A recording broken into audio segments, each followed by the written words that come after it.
think quite common in Anne Rice's work, where it's like morally kind of ambiguous, kind of decision making and whatnot. It's like, am I going to do this, or am I going to take this other journey down here? And Welcome to the Talamasca. Okay, shoot your shot. When your face comes on the TV screen, inevitably either me or my husband will go, Fichtner. Really? We do. And it happens a lot because you're in a lot of things. That's really sweet to share. Thank you. You're welcome. And so actually, I mean, because we're locking eyes and we're so like locked in right now. We're locked in. We are locked in. And I'm going to try to glamour you like vampires are known to do, you know. And I want you to tell me what Jasper is up to because I know it's something. And I haven't figured it out just yet. I'm not sure I can share all. Damn it, Fichtner, I'm glamoring you. Fichtner! Fichtner! How often do you get glamored? Okay, so how about we go at it this way?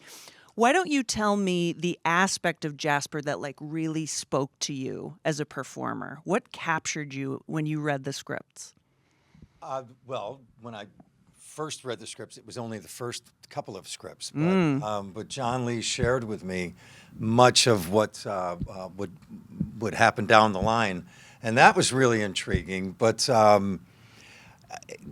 most of all, it's interesting to find who Jasper is, but it's why Jasper is in this first season. It is why, and that is, to me, was really what grounded the whole journey, because he's there for a reason, and he's pissed off. He's pissed, and we're going to find out. Yeah, we're going to find out why at some point in the season. You will. He's Fichtner. Fichtner. You don't want to see a listen, I'm going to tell that to my wife and kids. When you see me, I want you to go, Fichtner. Dad. Are you going to do that? I do it all the time. I already All do right, it. there I you do go. it. Already Perfect do it. storm. It's that you're that kind of person with that kind of name. Well, and so let's loop that into the series as a whole, or where the motivation for these characters. It's interesting that Talamasca are watchers. So how do you go about making that aspect interesting and make them more sort of active rather than passive? That's a great question, because if they just watch... Thank you. It's the only kind I ask.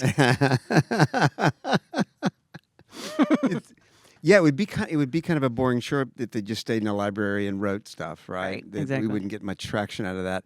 And also, I think that when you read Anne Rice's books, they can't help but get involved at times. They don't just show up and they go, now we're going to go to the library and somebody's writing down details of a vampire legacy or something like that. So there was already history of that. And I don't know. I think that they try to, I think it's, as Elizabeth says, as Helen says, it's the world's equilibrium in a strange way between the natural and the supernatural. And I think at times, you have to come in and put your thumb on the scale just a little bit to even things out. Interesting idea. I'm actually pondering that, and I'm like, yeah, wait a minute. That's true, isn't it? But when we say it out loud, it sort of takes on its own life. Hopefully, yeah. Yeah, it does. and Mark, the mentions of Talamasca they're sort of sprinkled in other properties, right? But now they're getting their own show. And so did anybody have any sort of reservations about this? Was it when this was being developed, did anybody say, how are we going to make this fit in really? I don't think so. I think we saw it as this great opportunity. And it's true that Talamasca is all over Anne Rice's works. There's a history of what we call rogue, or would be called rogue agents, people who didn't do just what the organization's supposed to do, which is really just pay attention and report and not interfere.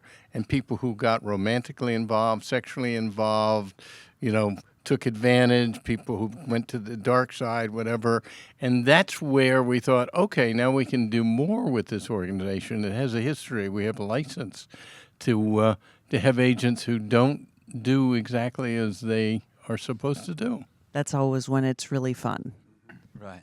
So how about you, Nicholas? You're always doing what you're supposed to back there in the show? Yeah. Always doing what I'm supposed to do back there. It's such a fun kind of world to be navigating as someone who's reluctantly involved with it. The Talamasca, it's like, I'm here. I don't want to be here, but I have no other choice. Right. And I think there's a great sort of plot line in this where Guy kind of starts to take things into his own hands. Uh-oh. And that's that, I think, quite common in Anne Rice's work, where it's like morally kind of ambiguous kind of decision making and whatnot. It's like, am I going to do this, or am I going to take this other journey down here? And I think we get a version of Guy in episode 1 that changes quite dramatically in 2, 3, 4, 5, and 6. And it's a kind of a coming of age as well, because he's learning how to navigate the world on his own, and that's really fun to be a part of. Was there something, a part of a plot, something that you can reveal? Because I know we're all trying to really hard to lock down on spoilers and nothing Yeah. like that. But is there something that you pulled off this season with Guy that you were secretly like, nailed it? Nicholas calls that Tuesday. Yeah. Come on, he's that good. I mean, I think the thing that I Didn't. nailed it. It's like I think I got close to, well, whatever. Like this first episode, he's got this one trajectory, and that's just his life that he knows it. And then that shift in the first episode of when the rug's pulled out from under him. Yeah. I mean, I think I kind of did that pretty well. Like I was like, Yeah. all right, because we had to have that change for him to sort of start this growing pattern. You know, he's never had a family, he's never had anything, and he's got to take everything into his own hands. So I think when he starts to make his own decisions, starts to trust himself, starts to see that this mental illness that he's believed it was is actually a mind reading capability. He believes in his instinct for the first time, and that. I'm quite proud of how I did that. And you should be, because I have Yes. to tell you, it's the payoff of his journey in the beginning and what he goes through. He has a look at the end of episode 1 when he looks up at a window, and you have to get there in order to have that look, and he has it and takes you right into the next one. Oh, thank you very much. You're welcome. As you were talking and you just used the phrase like reading minds, I was wondering, like, if you could read minds, would you really want to?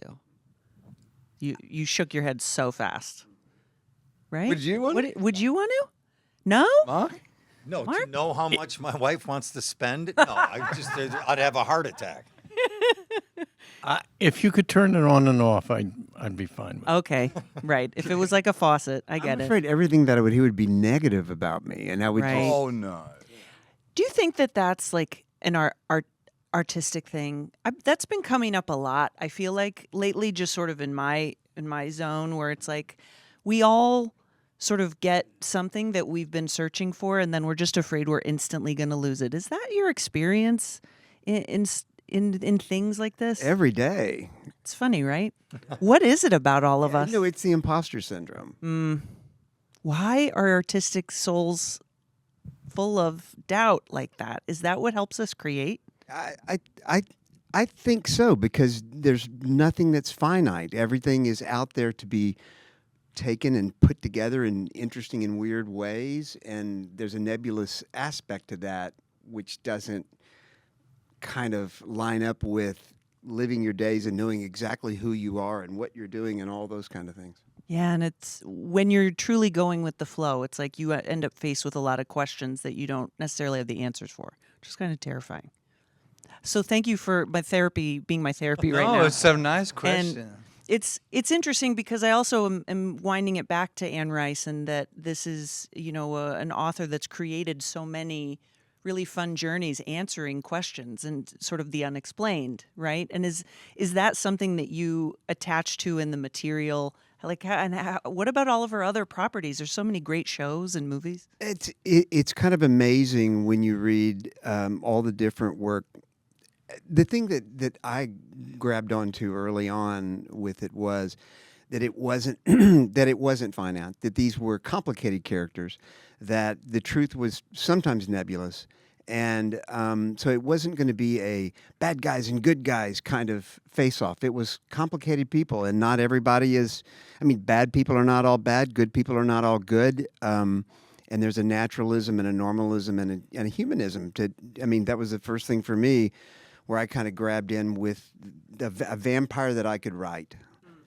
because and I said, wait a minute, it's hard for me if the vampire's a count and has a beautiful coat and is always doing that and those kind of things. I said, I want the middle class vampire who listens to Southern rock music and is pissed off at the upper class vampires and whatever. And then the thing about Anne Rice was she goes, to great length in descriptions of the loneliness and the fact that how many friends do you have to bury if you live forever? So living forever sounds like a great thing until it's not. So anyway, and I can write loneliness. I've never met a vampire before I met Bill, but I can write a lonely person. I can write a person, with questions and doubts and all those things. So it became fun to write. I'm really excited to see the rest of this season because I'm excited to meet all of these monsters, see where everybody goes, but I have to wrap up. I can't ask any more questions. I hope that you'll join me in just ending the interview by yelling Fichtner. Of course. On 3, 1, 2, 3. Fichtner! Listen to me. You can't trust them.